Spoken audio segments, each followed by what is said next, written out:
Hey everybody, Brian here for Placid 5. Welcome to our review of the 2022 thriller, Don't Worry Darling.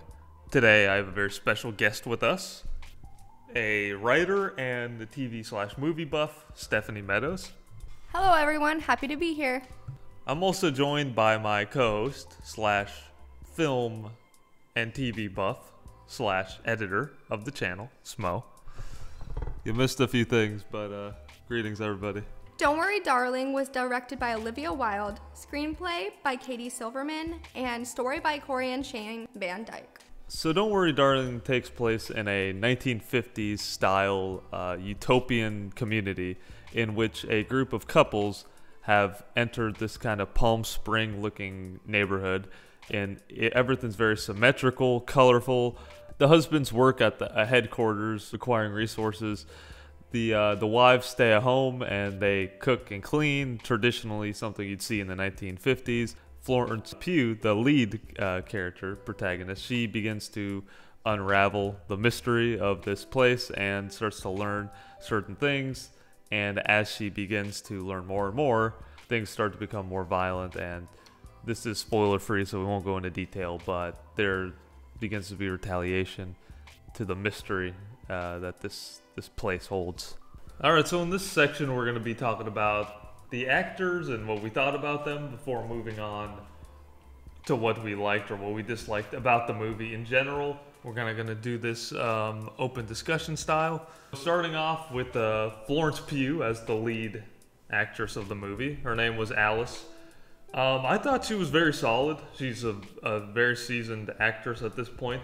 I thought she really held it down. A movie like this kind of needed somebody to be like show range, and she really sold it. One of the problems I had with the film, which I'll go into more detail later, was some of the writing. I thought the writing could have been better, but she did really sell it with what she had.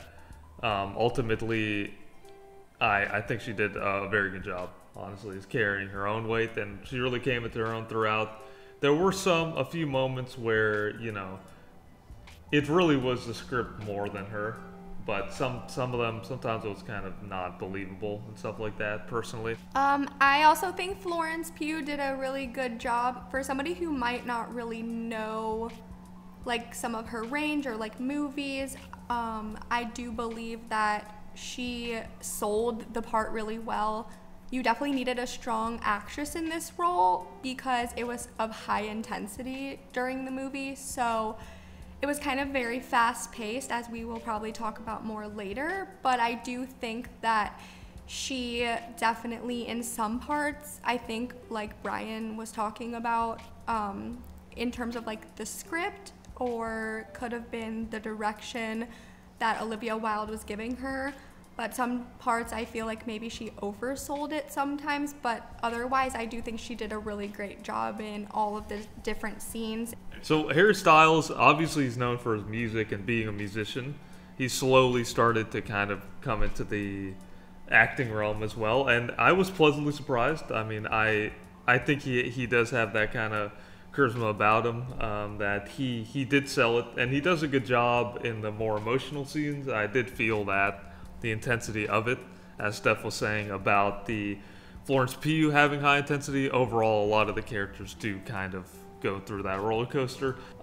Again, fell victim to some of the script as well, honestly. Some of the sections I felt that he wasn't as believable in some of them.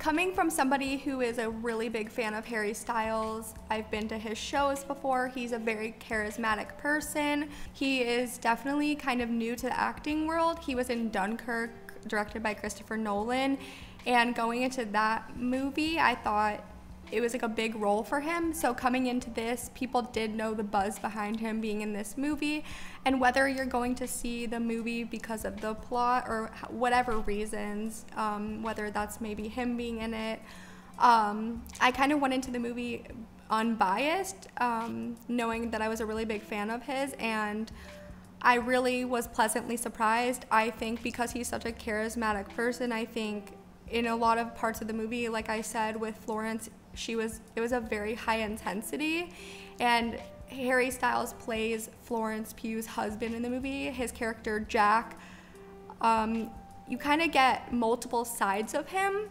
And I think Harry was really good at kind of showing both of those sides. Again, I think I agree with Brian where it was either due to the script or the directing. I don't know if they told him in kind of some of the emotional scenes he was really good, but sometimes he would kind of over emote. So next we would talk about Chris Pine. I think he did a brilliant job. Again, another seasoned actor. He was capped by the script because he does an excellent job at kind of acting in a way where you kind of can tell there's something like off about him. You can tell by the way the other characters are acting around him. It's obvious what kind of role he plays in the movie, but I think he sells it very well, and you believe what he's saying. He does have that presence of the movie, the way he looks. I think he did a very good job of kind of doing this character that's very narcissistic, very full of himself. This can be seen very well in the dinner scene. I'm not going to give any spoilers, but when he's first introduced in the movie, when he's coming out and giving the spiel, he's got a presence to him, and he kind of commands the screen. So I think that's a very good feature for a villain to have, and I think Chris Pine did a very good job showing that on screen. I have one more thing to add about Chris Pine. Like in the dinner scene, like Smo said, no spoilers, but it's really building up and you kind of get a sense of his character and like what his mission is. And all of the supporting characters around the table, they're emoting very well, reacting to kind of what he's saying, just like everything in this scene, the mood, the lighting, everything in this scene, you can really just feel like the intensity brewing. And I really do think that he added a lot to the movie in that way. I also enjoyed the mixtape in row 1 of our theater. Oh yes. So Steph's died over here. It was funny. Actually, it wasn't funny at the moment. It wasn't funny. It was very disruptive. It wasn't. We were watching the movie. People do not do that. Yes, we were watching the movie. It's almost a full theater. At the bottom right, I start hearing hip hop music.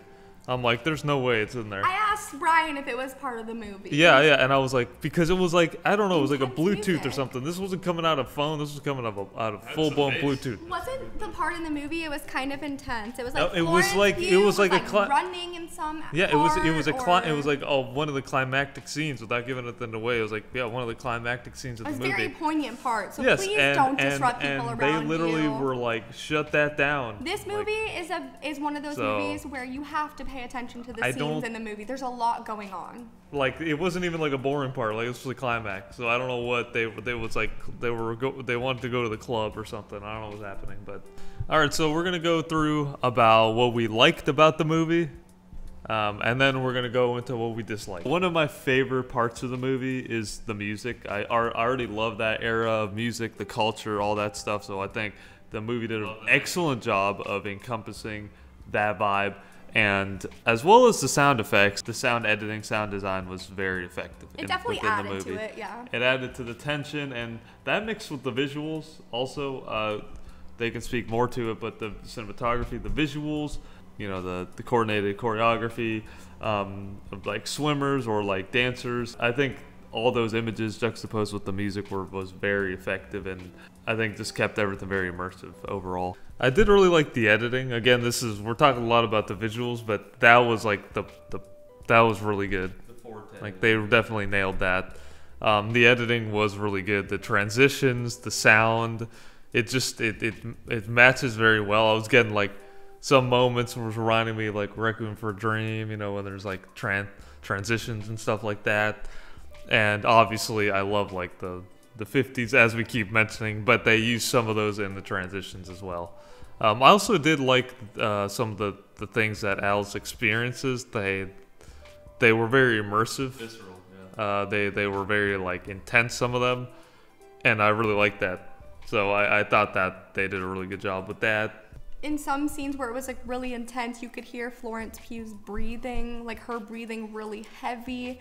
They showed her like sweating, they showed her screaming, they showed just like she showed everybody emoting, especially like in some scenes like Harry Styles, you could see like how angry he was, or you can see him getting like really upset, or him being like really happy and in love, and then other moments him being angry, stuff like that. Like they really captured the emotion, which with these characters and this type of movie, it was really important. So on to negatives. One of the biggest negatives I'd say is writing. The writing or the kind of plot points. There's a lot that I wish they could explain more of, and there's certain story elements that I'm not gonna spoil it, but there's certain story elements that came kind of out of nowhere with like little to no setup at all. And I get that they sometimes try to want to have things be shock value, but there was just awkward pacing in some of the moments. And then, as I mentioned earlier, some of the acting, overall the acting is good, but there are a few like, spots here and there where they could have been a little better, but that's not a huge negative. I totally agree. To like piggyback off of that, one of the main problems I had was with the pacing of the movie. I felt that usually movies like this, it's more sort of like a slow burn, which it was, but I felt like they continued to have Alice experience things too frequently, to the point where it started to not be as impactful, and it seemed like it was almost too obvious what was happening. There was no sense of like mystery. Yeah, there was like no sense of mystery, like what's going to happen next.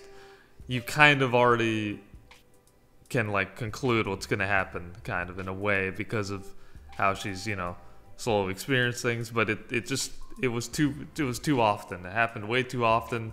That kind of left the suspense out of it, kind of left the mystery out of it a little bit. So that was one of the gripes I had. As was mentioned, I thought the motive behind some of the characters, that was a thing that I had a problem with. They should explain why certain things. The third act, there was a few moments that felt like a bit of a cop-out, honestly, with how they played out. The film, if it was done a little better, this would have like made it like a really solid movie. What it was the writing overall. I do honestly think that some of the dialogue, the actors really did a good job, actually saying the lines and everything. I mean, they like pulled it off. They pulled it off for sure at the end. It's not like it was bad in that regard, but I just think that with just a little more polished writing, not so blunt about things, but rather just like saying, sometimes less is more, and they could have said a little bit less. Yeah, they could have been a little more subtle with some of the things they said. Definitely a thriller, I would say. It keeps you on your toes, I will say.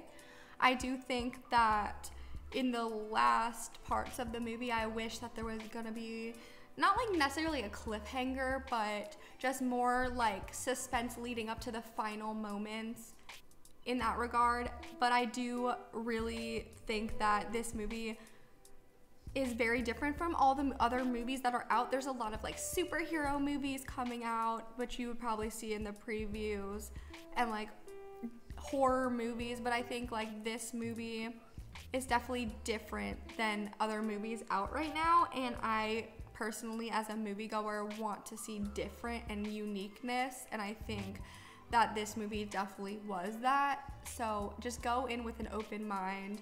Yeah, so now we're going to move on to our ratings. 7.5 out of 10.